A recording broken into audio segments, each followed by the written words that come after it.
Another exciting class, Torah study with Rabbi P. Okay? You know, as we sit here today, there are fires raging here in Southern California. Here in Long Beach, we're safe and sound, but our hearts go out to all of those people that are suffering around Southern California. May they all be safe. And our first responders, firemen, policemen, ambulances, everybody should be safe and sound, and the fires should subside quickly. Anyways, okay. So, we're going through the saga of the Jacobson family. If you remember that our patriarch Jacob had to run away from home because his brother was threatening to kill him, and he ended up at his father-in-law's house. He spent a number of years there. While he was there, he got married. He got married to actually 4 women. This is biblical times, so, you know, polygamy is okay. And he had 12 children, 11 sons and a daughter. 11 sons and a daughter. Then he decided, you know what, once he already had 11 sons and a daughter, it's time to go home, and he's going to go back to be with his parents. Goes back to be with his parents. He has another son named Benjamin. Rachel passes away. He meets Esau. Anyways, a whole long story. He finally ends back home with Isaac. Isaac passes away. And finally, we think to ourselves, this is time to exhale. Now it's time where Jacob, after all of the trials and tribulations, whatever went on, Jacob could finally now say to himself, Dayenu. Had enough worries, but now I'm situated, I have children, I have a business, or whatever is going on. You think so, right? Isn't that the way we think in life? We'd love to do that, right? We think we're going to retire, and after retirement, everything is going to go smooth and nothing, no more worries anymore. We're going to move to Hawaii and just sit on the beach every day, drinking those long, cold drinks. Doesn't work that way. So Jacob is sitting at home, and he has a son, Joseph. And Joseph, starts to grow up, and Jacob shows him a lot of favoritism, because for a couple of reasons. Number one, he is the son of Rachel, his most beloved wife. So, you know what can you do? And he's a smart, and it is. So Jacob loves him, but that's not such a good idea in showing favoritism to your children. Because what it creates is antagonism, right? So Joseph begins to believe that, visions of grandeur. He has these dreams, and he tells his brothers these dreams. One of the dreams is they're bundling some sheaves of wheat, and all of a sudden the bundles stand up and they all bow down to his bundle. Well, what do you think it does to the brothers when he tells them this? Oh boy, okay? It does not enamor him, Tim. So they hate him even more. Then he tells them about 11 stars and this, and they're going to bow down to, the moon and the sun. His father figures there may be something there, but he tries to deflect it. So, no. Anyways, okay. So the relationship between the brothers and Joseph are not good. Very, very tense. And remember, there's 2 brothers. If you remember from last time, there are 2 brothers that have these quick-tempered things. Shimon and Levi, if you remember last time when we talked about, they went into this town of Shechem and they completely destroyed Shechem. So you have here, what's happening now is you're starting to put together a goulash here. Very, very dangerous component. You have a kid, Joseph, who's 17 years old, who has visions of grandeur, who is not beloved by his brothers. You have brothers that have proven that the way to settle situations is how? Through violence, right? So you have yourself this cauldron that's brewing over here. And then one day, Jacob calls to Joseph, and he says to Joseph, I want you to go check out your brothers. They're shepherds. Tell me how they're doing. Now, what's the problem here? Jacob should have known that Joseph is not beloved by his brothers, so sending him. But nonetheless, maybe he figured, that so far they don't like him that they're going to hurt him. But Joseph was willing to go. He says, I'm ready to go. And he goes. And he comes close to his brothers, and the two of them say, oh, here, look who's coming here. The dreamer is coming. We'll put an end to his dreams. Let's kill him. Because, listen, I mean, you're talking about guys who took out the whole town of Shechem. They had no problem. And this guy, they didn't like him to start off with. We're gonna kill him. So Reuben, the oldest son, says, please don't, because he knows what's going to happen. Who's going to get the blame? He is. Why? Because the oldest always gets the blame. No matter what happens, even if the problem happens in New York and they happen to be in Toledo at the time, it doesn't matter. If they're still living, the oldest gets the blame. You should have been. Why weren't you in New York when this happened? But I wasn't. You should have been in New York. If you were in New York, then it wouldn't have happened. Anyways, so Reuben saves him, and they put him in a pit. They throw him in a pit, and then Reuben thinks to himself, you know what's going to happen? I'll come back later when no one's looking, and I'll save him. The meantime, they sit down for lunch. So think about this for a second, what the circumstances are. The brothers, 10 of them, because Benjamin is not there, he's still with his father, so 10 of them are eating lunch. Reuben is not there, so count them as 9. And they figure what they're going to do with Joseph.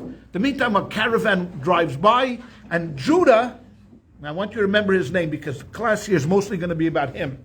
So Judah says to the brothers, Ma betza, what gain do we have by killing him? We're not going to gain anything. Let's sell him. So they sell him for $20. I mentioned before when I talked about this, $20 between 10 brothers is how much? How much does each brother get?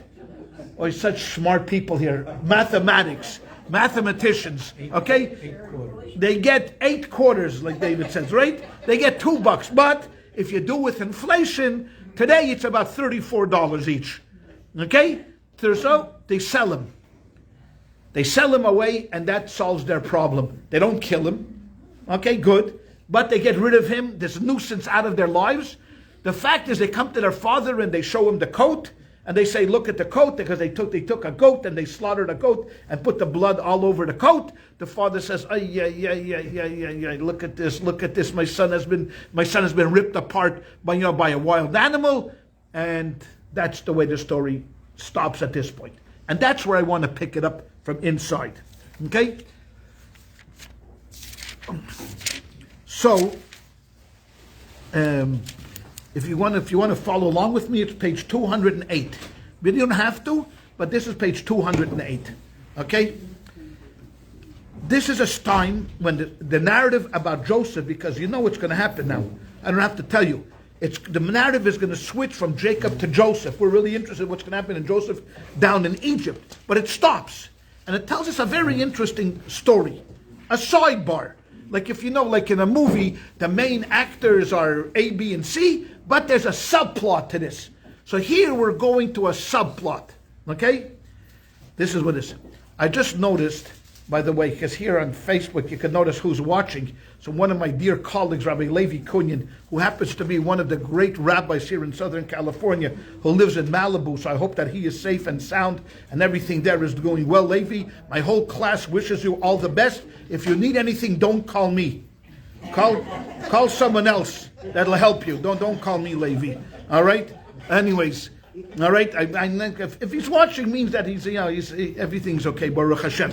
Anyways, so the Torah goes into like a subplot. What's the subplot? The subplot is about Judah. Why Judah? Because you'll notice from the first verse that it says like this. It was at that time, when after they had sold Joseph down to Egypt, it says, the Torah says that Judah went down from his brothers. Okay? Now, what it means is, literally, that he separated himself from his brothers. It means his brothers went one way, and Judah decided, you know what, he needs a fresh start, he needs to clear his head. Whatever it is, he went somewhere else. But if you look at the words, you can make another interpretation. Because the word vayered means he descended. Vayered means he went down. What does that mean? It means in the eyes of his brothers, Judah's stature went down. Because the brothers saw how much their father was hurting. You could imagine that Jacob didn't want to take any kind of consolation for the disappearance of Joseph because he was alive. You can only comfort someone on the dead when they're dead. But if someone is still alive, no matter what you're going to say to them, they're not taking any comfort. And they saw the pain of their father, they put the blame on Judah. Why did they put the blame on Judah? Because they said, you, of all of the brothers, not the younger ones, not Zvulun and Yisachar, who were also full brothers to them, only you had this capacity to say to us, you know what? Let's bring him back. What are we, crazy or something? What are we, nuts or something? This is our brother. The man was pleading with them, literally pleading with them to let him go, and they didn't care. And you told us to sell him. So you were the one that got us into this pickle to begin with. So that's why when his stature went from being, the brother, even though he was fourth in line, but he had this personality, so his stature went all the way down. He needed time to reflect upon what he had done. Because one of the horrible things in life is that a missed opportunity. And here Judah had a tremendously good opportunity to rise above and to be a hero. In front of his brothers, he was a hero. This is our brother. This is our flesh and blood. This, and he missed it. Okay, so that's why I think the Torah takes this little detour to tell us this story. So what happens here? So he goes down and he meets, he meets a man, Ushma Yeshua, and name Yeshua. He meets and he sees there a daughter of a man, and he takes her as a wife. He gets married. Okay? She gets pregnant, she has a son Er, she gets pregnant again, she has a son Onan, she gets pregnant again, Shelah. So quickly he has 3 sons. So now he's in business with this man, Chira, and he has 3 sons. Okay. And the name of his daughter-in-law is Tamar. Tamar is his daughter-in-law. Now, Tamar was a beautiful woman. Everybody that saw her just couldn't keep their eyes off her, because she was a stunner, a real stunner, as they would say here in America today. Now, so the Torah tells us this. Er, who was the oldest son, who was married to Tamar, he didn't want her to get pregnant because, you get pregnant, you gain weight, then you have to lose the weight. He didn't want it. He was not interested. So he wouldn't get her pregnant, so he wasted his seed. He wasted his seed. That's a bad thing in God's eyes, because the purpose of the world is for procreation, and this guy didn't want to procreate. So unlike today where, okay, what happens? No, not in those days. Instant ramifications. Goodbye. See you later, heir. And when I say see you later, heir, I don't mean like see you on a cruise later. He's gone. So God kills him.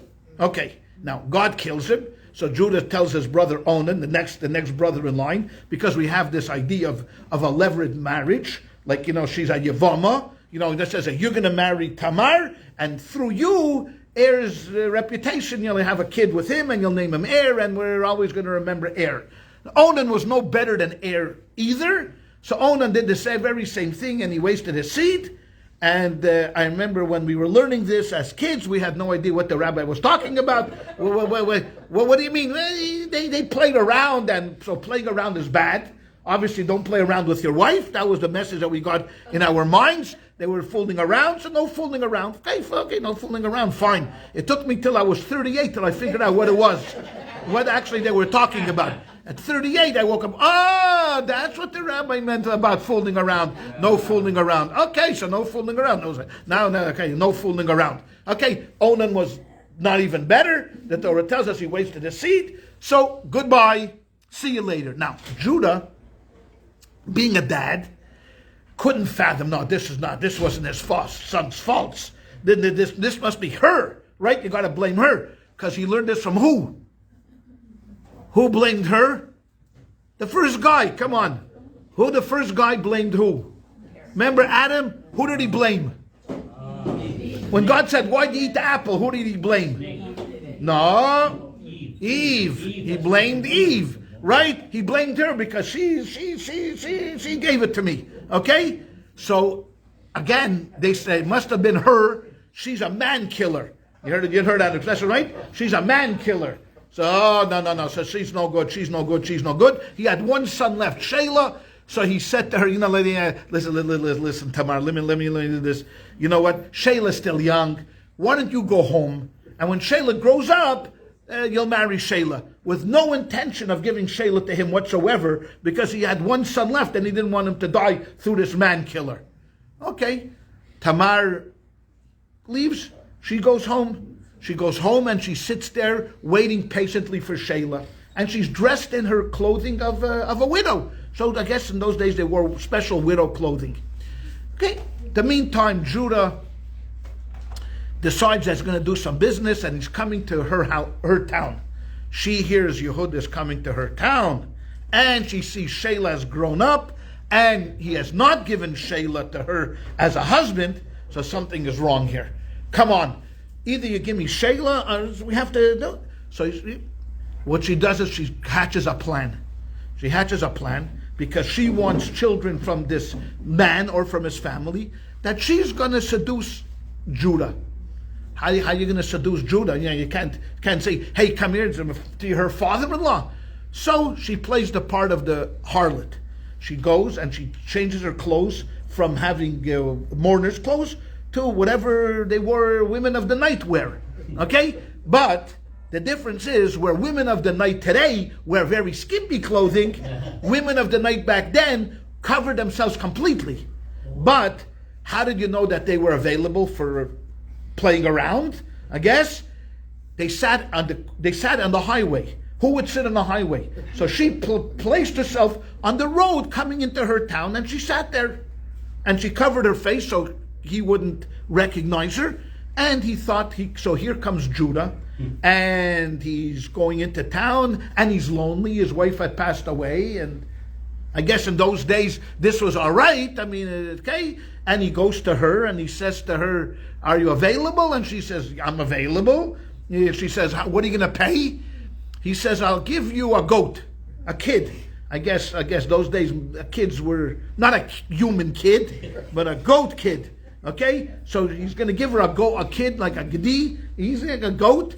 She says, okay, I'll take the goat, I'll take the kid, but I want collateral.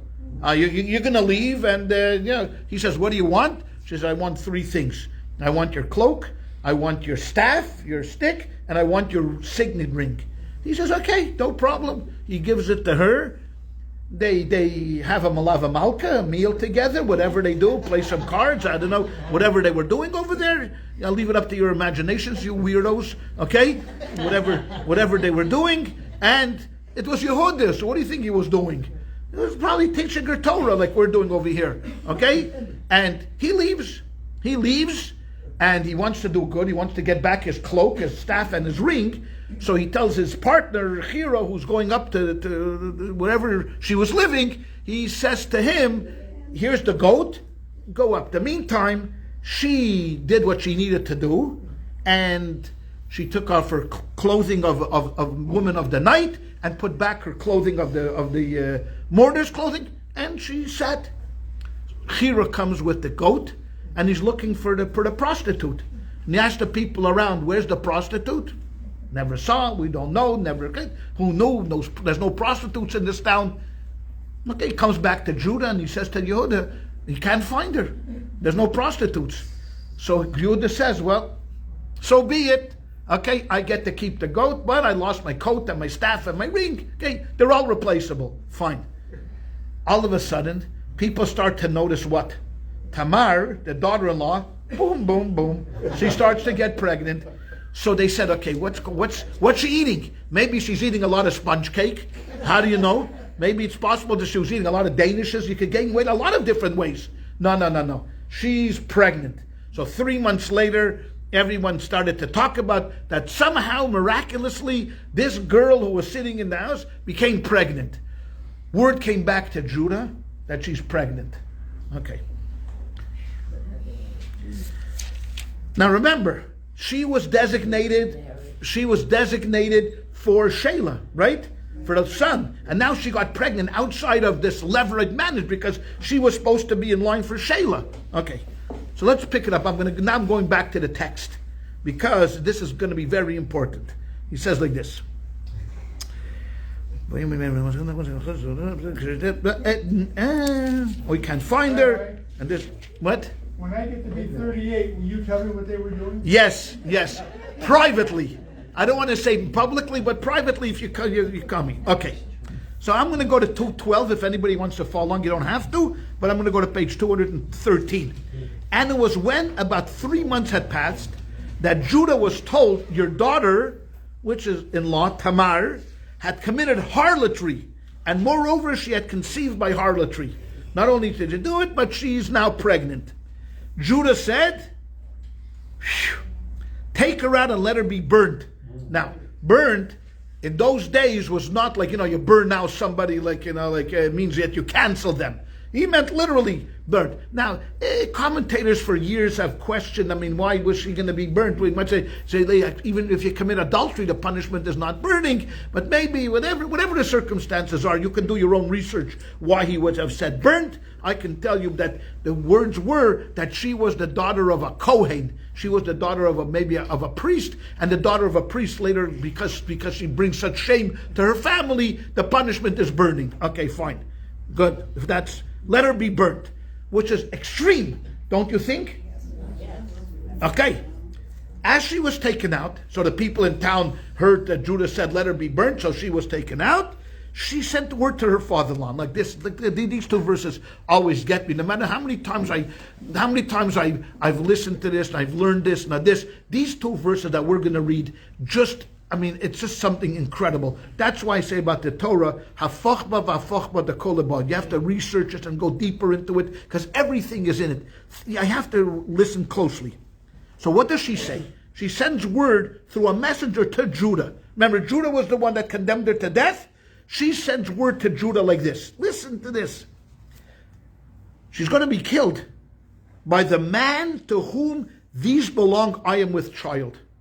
So she has the staff, she has the ring, she has the cloak.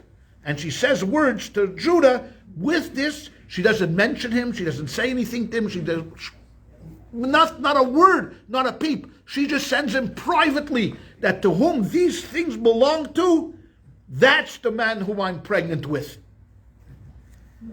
Now, before we go on to further, because my heart is beating rapidly. Here's a girl that's going to be taken out to be burnt, and I don't know what's going to happen here. I just want to say like this. What she was exhibiting became now one of the fundamental rules in the Torah. Kol hamalbin meschavere berabim is keilu hargai. Anyone who humiliates his friend in public, it's considered as if they killed them. Think about that. If you humiliate someone in public, it's as if you killed them. Now, we can understand this in a number of different ways. Because first of all, it's interesting because what happens physiologically when you get humiliated? What happens to you? Your blood rushes to your face and your face turns bright red, right? Oh, I'm so, like you're blushing. You turn blushing. What happens then? It's almost like you're killed because your blood is rushing to your face. You turn bright red. It's almost like you killed him. But this is what humiliation is. Humiliation is killing a person, his reputation, canceled, gone. She exhibited to us what a true martyr is all about. She was willing, think about this for a second. She was willing to go through whatever punishment was meted out to her as long as she didn't humiliate her father-in-law. Think about that for a second. What kind of a person this is to be willing to do this? Because she could have easily have said, you're going to burn me. Watch this. I'll burn you. You know what? And in today's day and age, how easy it would have been to do that. In today's day and age when we literally live off public humiliation, and we love it. We love it when someone publicly gets taken down. We can't eat enough of it, right? We can't eat enough. We're going to go to the television. We'll watch the gossip shows. Oh, you heard about what happened to this movie star. He was caught. Ooh, every detail we need to know. Who was with him, what time it was, where it was. Go ahead. But she's being very sneaky. Not to sneaky? Yeah, she's not going to humiliate him in public. Yeah. She's telling him, if you don't do this by right, I'm going to get you for sure. No, she doesn't say that at all. That's exactly no, she's exactly the opposite. She says to him, you have a choice. She's giving him a choice. Either you could admit it or don't admit it. She's not threatening him. She's not threatening him at all. She's telling him, if you want to, it's your court. The ball is in your court. You want to humiliate me? Fine. You don't want to humiliate me? Don't. Fine. Whatever it is, the ball is in your court. If it would have said, hey, you don't cough up, guess what I'm going to do? I'm going to tell everybody. But he has to live with this. So she's going to be dead. Yeah, and so is the child. Yeah, that's right. That's right. So she's willing to go through that in order not to humiliate somebody. You're exactly reinforcing what I'm saying. She's willing to go down with the child as long as she doesn't humiliate him, because he can say, okay, you know what, I'm not telling anybody, and that's it. Finished. So I think that she is incredible. This is an incredible story of someone that understands what it means. So she sends those items to him Right. Privately. The message, Yes. not in a public Not in a public way. Well, public way would have been public way. Everybody would have said, hey, this is Judah. Everybody knows this is Judah. No, she sends it in privately. Now, he has to make a decision. Okay? She already made her decision. She's willing to take the punishment, is willing to do it. He admits, he doesn't admit, that's it. She's laid it on the table. Here's my cards that I'm playing. Okay. So now Judah has to make a decision. Now, in one case, I agree with Carol that the decision is going to be very hard for him, because there's two things. Either he admits it and he gets humiliated, or no, let her go. You know what? She killed two of her sons anyway. So you know what? Goodbye. Who cares who the kid is? What should he care who the kid is? She committed adultery. The kid's a mamzer, right? What he does, not his kid. What does he care? Now he knows, number one, it's his kid. Number two, that she did something l'shem shamayim. She did it for the sake of heaven, because she wanted kids from this family. So what happens now? Let's go to the next verse.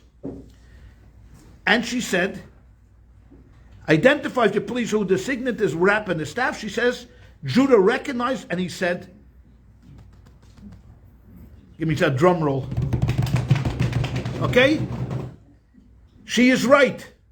Sotkom, but that you see, in the Hebrew, in the English, it's like it takes away the urgency. What does he say? He says, "Vayakar Yehuda v'yomer tzotkom mimeni, tzotkom mimeni." Not that she is right. That's an interpretation. She is more right than I am. Tzotkom mimeni. She is more righteous than I am. Right? She's more righteous. Why? Because I did not give her to Shelah, my son. So she was right what she did. And he stopped having any relations with her. He didn't have any more relations with her. Okay? So Judah then admitted that this kid is mine, and that's the way it is. Now, let's talk about Judah just for a second. Because here, I believe, even though that he was put into the most uncomfortable situation, still, everybody has free choice. Free choice was not taken from him. Yes, he did the right thing, but he could have also turned his back.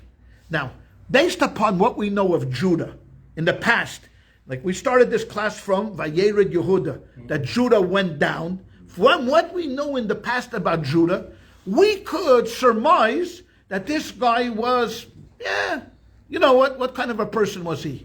All right, not of the highest moral standing, right? Because why? He had a chance to save his brother, and what did he do? Sold him. Selling him, I would argue, selling him, in a way, is worse than killing him. Worse than, because killing him, when Shimon and Levi said to each other, let's kill him, you know what, they were willing to take the blame for death, but they were going to get rid of the problem. Selling him, on one hand, you say, oh, he saved him. Okay, he saved him. But ma betza, the words that he used, what gain will we get from killing him? And what gain will you get from selling him? Oh, you made $20 on this, and then you don't tell anybody, so you allow your father to suffer for 22 years. He is going to suffer. In a way, selling him down the pike is a way worse than killing him. So we see in Judah that, his concern about another human being, is not top priority. Let's just say that. So, based upon what we know about Judah, so you would say, if this was you, what would you do? Tzot mimeni. You would say, wow, come on, of course I'm going to admit, I'm going to let an innocent girl, get burned? Of course I would do it. But we're going to go on past experiences here. On past experience, I look around the room. 4 of you would not do this. I know who you are. I know who you 4 are, that you would say, no, let her burn, let her burn, let her burn. I'm not going to mention your names, at least not today. But you know who I'm talking about, all right? So he said, Tzot mimeni. So Judah here goes through, in my opinion, a transformation. He goes through, becomes what we call a Baal Tshuva. What is a Baal Tshuva is? A Baal Tshuva is someone who repents, okay? Someone who recognizes that, you know what? I could have done things differently. Not everybody is willing to do that. This is, of course, an extreme case. Of course, there's life and there's death and there's this and that. But let's take away the life and death circumstances here. Let's just talk about humiliating. Let's say her punishment was not death. Let's say her punishment would be 10 shkolim, 10 shekels. Okay? Then what would have happened? Okay? When not Reuven, not Shimon, not Levi, what's his name? Yehuda, thank you. When Yehuda said, Tzot mimeni, that she is more righteous than I am, that she, you know what, here is a person that I need to learn from. What he's really saying is that, you know what, I have to change. Judah has to change. And the fact that Vayered Yehuda, that Judah went down and descended from a point of honor from his brothers, is now going to be rectified. For the first Baal Tshuva to say, at least the first repentant that we have recorded in history. We never had a case like this before in the Chumash, where someone said, I'm sorry that I'm repenting. He was the first one. Gives us a lesson in life that no matter who you are and what you've done, guess what? You can always do better. You can always turn around. Because here's Judah. Judah's not a young man here anymore. He already had 3 sons, and now he's going to have, some more sons from him. But he realizes it. And the reason why this is here, I believe, is for 2 purposes. Number 1, because he's going to play a big part in what's going to happen next. And number 2, the lesson is, like everything in the Torah, Lashon Hara. The Torah is not a history book. We are not interested in just the narrative of this. I mean, not that we're not interested. That's not the purpose of writing it. The purpose of writing is that we ourselves should learn. Now, Tamar, it's hard to, you're going to be like wise like her and this. But Judah, what Judah did, and saying, Tzot mimeni, that you know what, she's more righteous than I am. I should have given Shayla to her, or whatever the circumstances are. I should have done things differently. Tells us that no matter who you are and how far you've gone and how far you've traveled, we all can say Tzot mimeni. I can do things differently. And the perfect time for doing that is when? Any time. Okay? Any time. We in life, we're going through this class now. If you want to join me on Sunday mornings at 9:30, or you can go on Facebook. It's what we call nurturing relationships. And we went through, the first class was about empathy. Those who were there, we talk about empathy. About caring about someone else. Now, what if you're not a caring person? There are people just are not caring people. I don't care. Everything is about me. What do I care about you? Do I care about you? No, I don't care about you. What about caring me? What Judah is telling us here, and what we're going to learn later on, is that you know what? Everybody can change. You can change. The fact that you say it's difficult, it's hard to say I'm sorry. Yeah, it's hard to say I'm sorry, because most of us, when we do something that's not so kosher, what's our next step? In America, the first thing they tell you to do when you're caught by the FBI is what? Deny. What? Impossible. I stole $28 million from a brokerage account. No. I definitely did not do it. My client did not do it. Then you go out and you hire yourself the best lawyer in America. Okay? Then your first thing is deny. Once already you're caught and the judge already says guilty, what's your next step? Cry. Start crying. Yeah, you go up to Supreme Court, but then the next step is start crying. That's why you come to court dressed nicely, haircut, nice shaved beard, sit there quietly, don't make a tumult. And when the judge says guilty, what you say is, it wasn't me, judge. I don't know what got into me. My parents raised such a good guy, and I'm such a good son. Because we learned that Americans are very forgiving people, and they'll forgive you. They'll forgive you once, one time. You keep doing it over and over again, you could forget about it. What does Yehuda tell us to do today? Tzadka mimeni. If there's an opportunity for you to rectify a situation, stand up. Be bold, be strong. It's going to cause some kind of humiliation. Don't you think he was humiliated? Now everybody knows, oh, Yehuda, well, he went and he slept with his daughter-in-law. Now his daughter-in-law is pregnant. I'm sure he was the talk of the town. But, tzadka mimeni. She's better than I am, because I should have done the right thing. Now what happens? Let's see what happens. So in this relationship, as crazy as it is, and the circumstances are so twisted and convoluted, how this girl gets pregnant, let's see what happens. She doesn't have one. There's twins. We love twins. And the Bible loves twins. And just like Rebecca, the grandmother, had twins, Jacob himself was a twin, she has two twins. She has twins like a kid. There's never anything just straight. So what happens? So she says, and came the time that she gave birth, and behold, there were twins in her womb, and it happened that she gave birth, one put out a hand. Okay? It's never like, okay, here comes a normal birth. No. It happens to be one shoved his hand out first. The midwife took a red string and tied it in his hand, saying this one emerged first. I guess that emerged first because he put his hand out. Okay? All right? And then he drew his hand back, and his brother saw when he moved his hand back, he chopped him out of the way, okay? And he went out first. So the first guy turned it, so she said, with what strength you asserted yourself, and called them parrots, because parrots means strength to break through barriers. Afterwards, the brother whose hand they had the Christmas thread called Zerach. So now she had these two guys. Now, you would think, okay, great, so she gave birth to these two guys, and that was it. No. That's not where the story ends, my friend. If you go back to the story of Ruth, you remember Ruth? Yeah, Ruth. Oh, who could forget Ruth? Ruth is one of the heroes one of the greatest heroes. You know, she's a princess, and then she hangs out with her mother-in-law, Naomi. Naomi gets poor. Naomi sends her and her sister-in-law home. She says, I have no money. Now, what does Ruth say? I'm not going anywhere. Where you go, I go. You go, I go. You die, I die. I'm going with you. And what happens? She gets pregnant from a man by the name of Boaz. That's right. She gets pregnant from Boaz, and she has a son, who has a son, who has a son, who has a son, and his name is David. Okay? Now, where does Boaz come from? Parrots. Parrots. This parrots that was born here. If you don't believe me, go look it up at the end of the book of Ruth. Okay? This parrots that was born here had a son, had Boaz, who had a son, and a son, and a son, had David.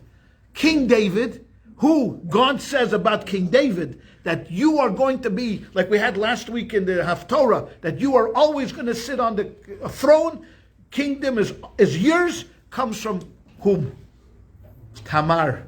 And where from Tamar? Not from Shelah, and not from the other brother, what's his name? Zerach, from parrots. And where does parrots come from? This relationship. So you see what happens over here, ladies and gentlemen? This relationship, which now turned out to be in the beginning a little weird, right? Strange how it came about. You never know what God's intention is. And from this relationship of parrots, 1, 2, 3, 4, comes King David. After King David comes Solomon, and then Solomon down the line, we get who do we get? Mashiach Tzidkenu himself. The Messiah comes from this relationship. So what it tells you is that from parrots and Ruth, think about Ruth, for example. Why Ruth?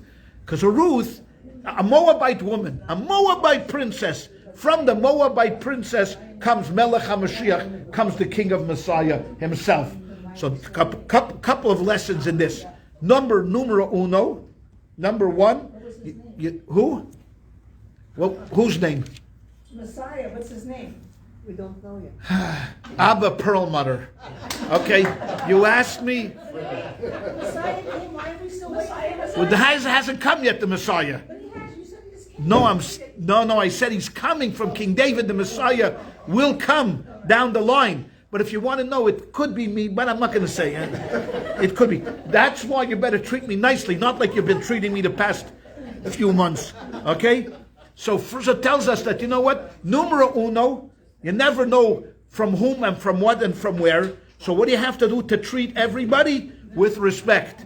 Okay? And number 2 is Baal Shova. Number 2 is to repent and to be a bigger person. Go ahead. So, Marcy. back in those days. Back in those days. I'm not sure how this relates, but so David came from way back a mamzer. No, it's not a mamzer. Who's the mamzer? Well, Paris. No, why is Paris a mamzer? She's not married to anybody. A mamzer is only a married woman. She's not married. She was a widow at the time. She's not married to anybody. Had a child out of wedlock. Yeah. Well, a child out of wedlock is not a mamzer. No. That's not a mamzer. A mamzer is only someone from an incestuous relationship. That's a mamzer. Only from an incestuous relationship. If you take a girl on the street and you have relationships with her and she gives birth, the child is not a mamzer. The child is born without chuppah and kedushin. He's born without a regular marriage, but he's not a mamzer. A mamzer is only someone born of an incestuous relationship. I watched too much Outlander. Yeah. So here, this is. Now, we have 15 minutes left, so I want to just quickly go through a little bit more of the story. So now Judah is this. Joseph goes down now to Egypt. Okay? He's now down in Egypt, and he happens to be incredibly competent, because whatever he does and whatever he touches turns to gold. That's the way it is. He becomes Potiphar's right-hand man. Everything that Joseph touches, he's successful with. Imagine that, having him as a partner in business. It would be the best. Okay? Joseph goes down. He's now made the manager. He is so successful. Now here's the problem. Joseph himself starts to think of himself as, he's so successful, so he does things. He would remember he was sent down when he was 17 years old as a kid. So it tells us that Joseph started to take care of himself, looking better, combed his hair, did this. Hashem says, your father is crying in Canaan. Your father's mourning over you, and look at you over here. You're dressing up, and you're being frivolous. Here's where divine providence comes in. So since he's such a good-looking guy, Mrs. Potiphera, the wife of the chief lays eyes on him, and you ever see the movie The Graduate? You've seen the movie The Graduate, right? She wants to do what Mrs. Robinson wants to do. Okay? She wants to, play around with him. It took me 40 years to find out what she wanted to do with him, but that's a different story, okay? So here is Joseph. She tries to seduce him. Are you crazy or something? I'm a virtuous person. I'm a Jacobson. The Jacobsons don't do this. We don't fool around, okay? So every day she tries to get him. He doesn't want. So one day she puts a libel on him that he tried to rape her, which was totally false, and he gets thrown into prison. And he sits there. He sits there in prison. And it's not right. But guess what? The good news is, while he's in prison, he becomes successful again. Everything that he touches in prison, he's successful in. So the chief executioner, the warden, makes him in charge of everybody. So right now he's doing a great job. One day, guess who shows up?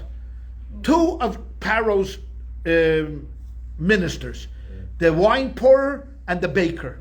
Both of them end up in prison together.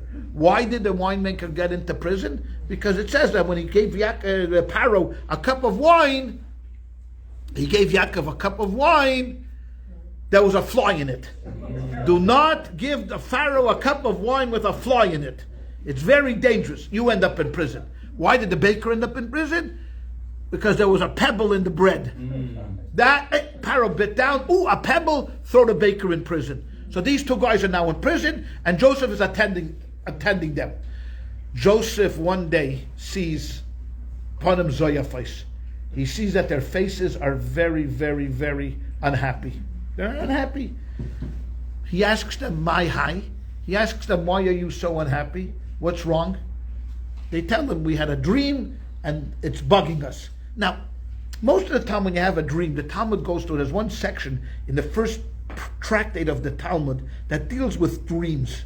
Now, what are dreams and where do dreams come from, and how should we pay attention to dreams? It goes through many page after page after page of dreams after dreams after dreams. It comes to conclusion, number one, in every dream there's narishkeit. In every dream there's something that doesn't make any sense.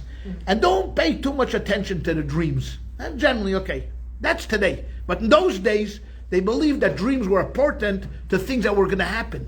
And the two guys had a dream the same night, and they were very anxious what was going to happen. So Joseph tells them, "Look, why don't you tell me your dream, and maybe I could figure it out." So they tell him the dream, and guess what? Joseph figures it out like that, because he's humble, and he says, Hashem knows the dreams, and maybe he'll reveal it to me. And he tells the wine pourer, "Good news for you, my friend, because in 3 days, guess what happens to you? You get put back in your job, and for you, the baker, not such good news for you, because in 3 days you get hung." Okay? They're going to hang you. And that's what happens. The wine pourer goes there, this guy gets hung, and that's the way it is. Joseph, before the wine pourer goes, the butler goes, he tells him, "You'll do me a favor. You'll be a nice guy, and when you get out, you will mention to Pharaoh that I'm sitting here, an innocent man. I don't belong here in prison. I'm an innocent guy. I didn't do anything. And Pharaoh will let me out." What did he do? Did he remember him to Pharaoh? Nothing. Not only did he remember him, he says he forgot him. And as soon as he got out, forget Joseph. Now, why did this happen? So you want to know why this happened? Why he forgot him? Everything is from heaven. Because Joseph put his trust in the wrong party. Joseph should have relied on whom? Hashem. He's called Yosef HaTzadik. He's called Joseph the Righteous. So you put your trust in Hashem. When you put your trust in a bum like this wine, like this butler, Hashem said, "I'm going to teach you a lesson. Don't put your trust in a bum like the butler." So he sat there for another 2 years. 2 more years he sat in prison until Pharaoh himself had a wicked dream. And Pharaoh then was in trouble. Because what was his dream? You know what his dream was? He dreamt he had 7 fat cows, and then 7 skinny cows swallowed the fat cows, and the skinny cows didn't get any. Oh, how lucky those skinny cows are. Think about that.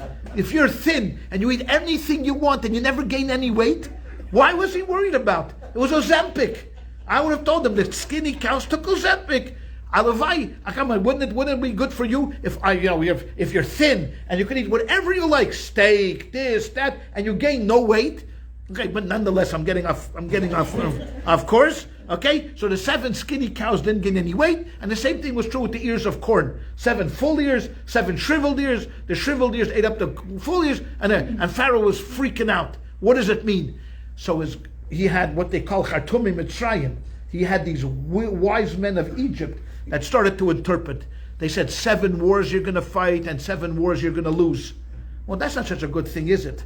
Nah, he wouldn't wait. 7 children you will have and 7 children you will bury. That's also, it didn't bite him. And it was eating him up inside, eating him up. Like you ever try to think of something and you can't remember it?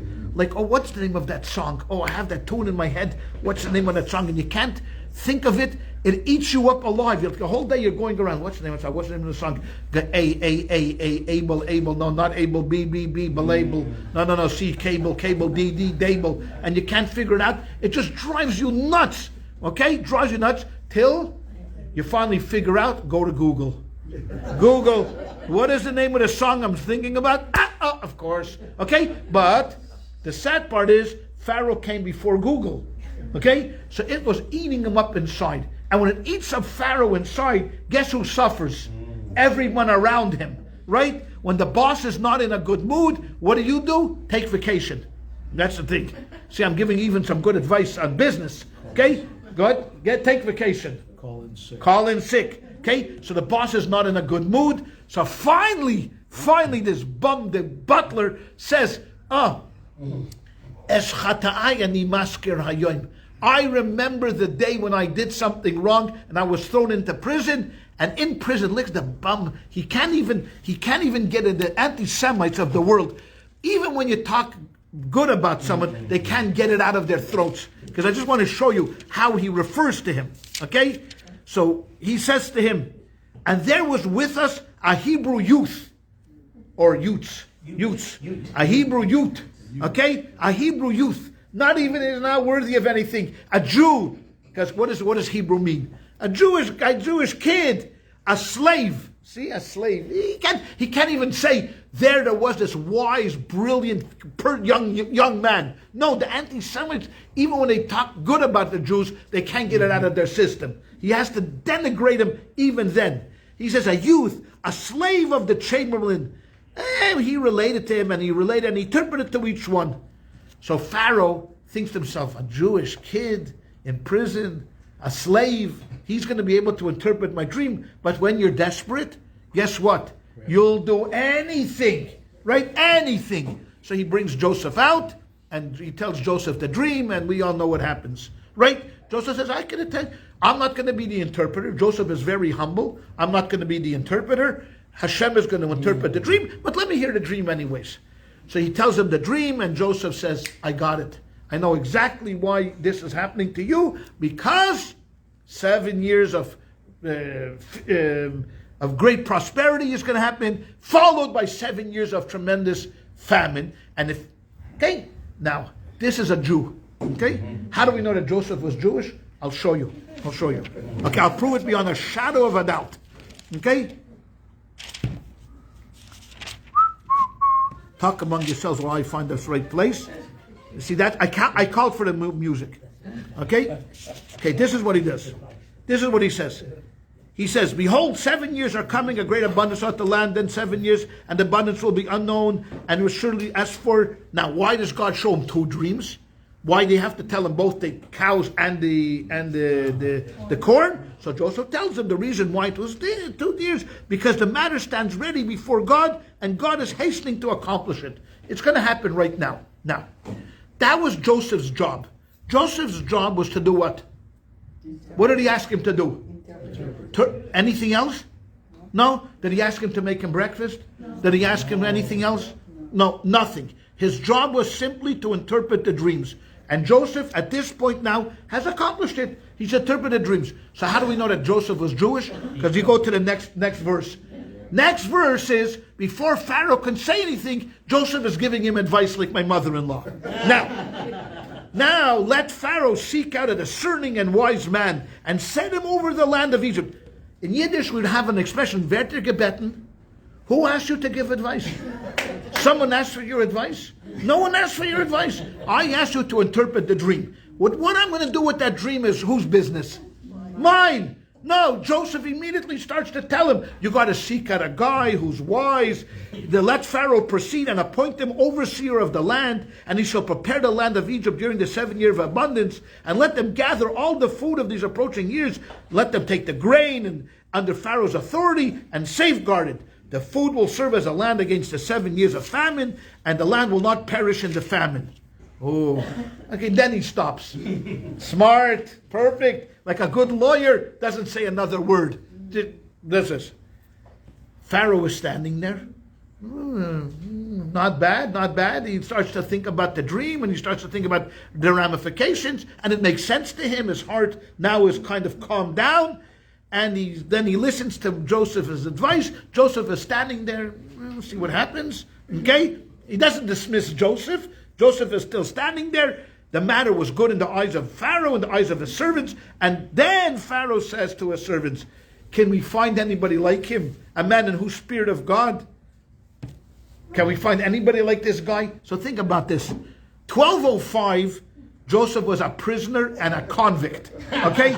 Sitting in a dungeon, okay? That's 12:05.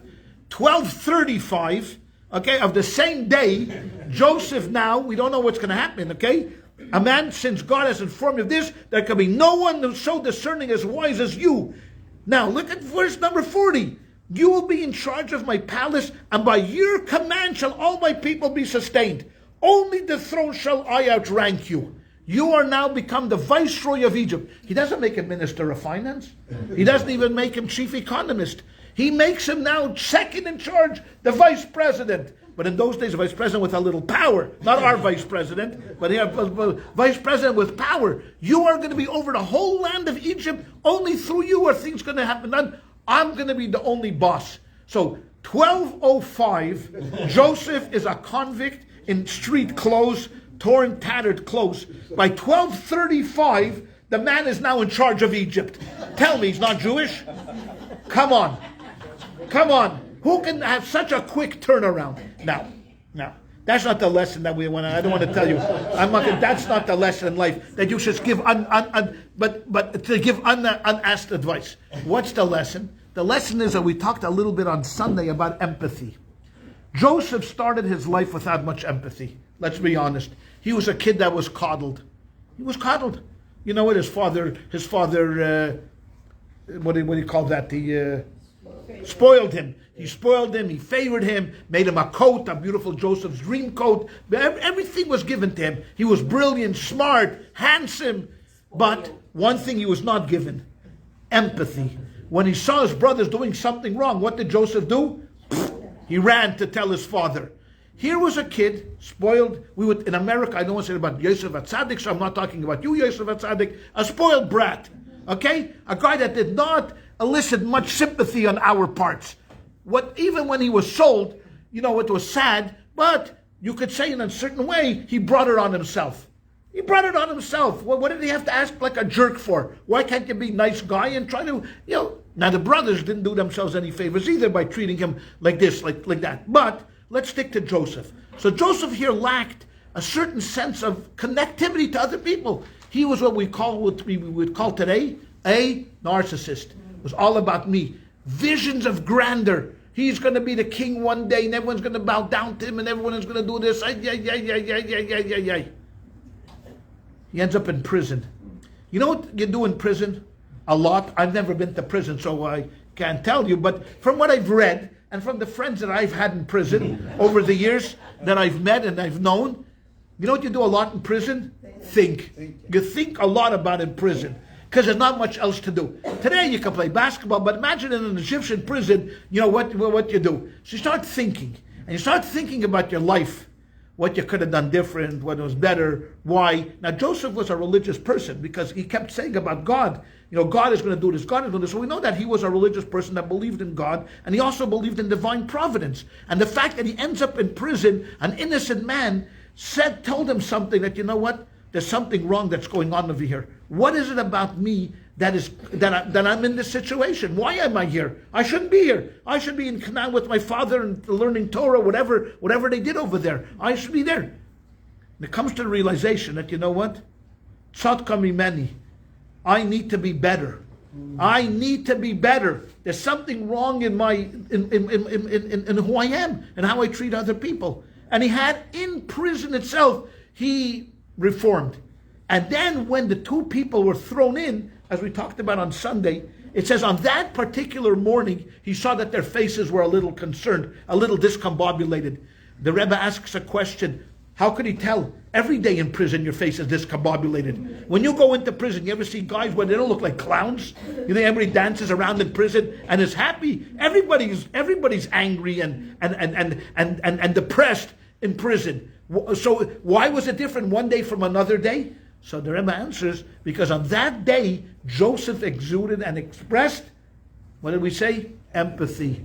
Joseph was able to realize, I'm just using your name, there's something wrong. Okay? What's wrong? There's nothing wrong with him. He's fine. But what's wrong? He was able to reach out and to feel another person's pain. right? He was able to feel that. He was able to see in the other person that there's something wrong. Even in prison, when in general they weren't looking good, and they were angry, and they were depressed. To him, on that particular day, he saw, and not only did he see, but he was able to extend himself. Able to extend himself. So we have two cases here, Judah and Joseph. Both of them go through transformations in the Torah. Both of them start to grow up. Both of them are big people. Judah is going to be now the father of a great tribe called Judah. Joseph is going to be the grandfather of one of the greatest leaders in Jewish history, Joshua. Both of these tribes will be monumental. There's actually two Messiahs, the Messiah of Ben Yosef and the Mashiach ben David. There's one, however they're going to come. Both of these are giants. Both of these giants, both Judah and Joseph, had to go through their own personal reformation. Their own personal reformation, which tells us we're not Joseph and we're not Judah. And you know what? Even in our own lives, we have to go through and examine what we are, who we are, and how we fit into the big picture. And if we have an opportunity to do something, like be empathetic to somebody, that's a mitzvah. And that's something that we can all grow. Now, I want to just finish off with one thing. It's a question that Marcy asked last week at Sunday class, which I'm going to bring up here because it's part of it. She asked about a certain person that's hard to get along with. And when we talked about how to certain people, empathy is not always the answer. See, people put empathy on this pedestal. Oh, you got to be empathetic. I am so sorry. I'm so sorry. You know what? Empathy is not always the answer. There are some times when you got to lay down the law. You know, if you're always going to be empathetic to the person and say, oh, you know what, how can I help you? How can I help you? How can I help you? That's not always going to be the right approach. Sometimes you got to be tough.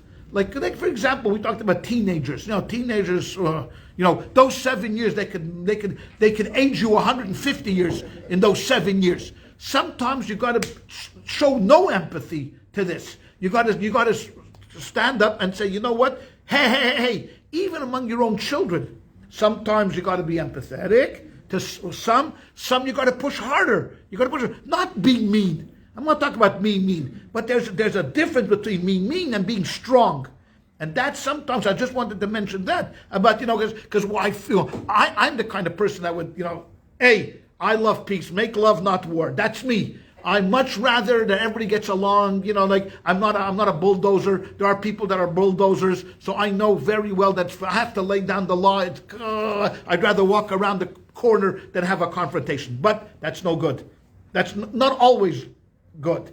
Sometimes you have to have that confrontation, and sometimes you got to rise up and do what has to be done.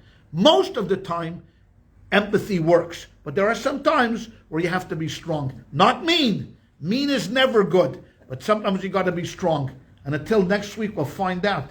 Now, Judah and Joseph both have gone through the Reformation. Let's see what happens next week when they come face to face with each other after 22 years. Have a wonderful day. Rabbi. Hold your question just 1 second. I'm going to be right there. Hey, what happened over here?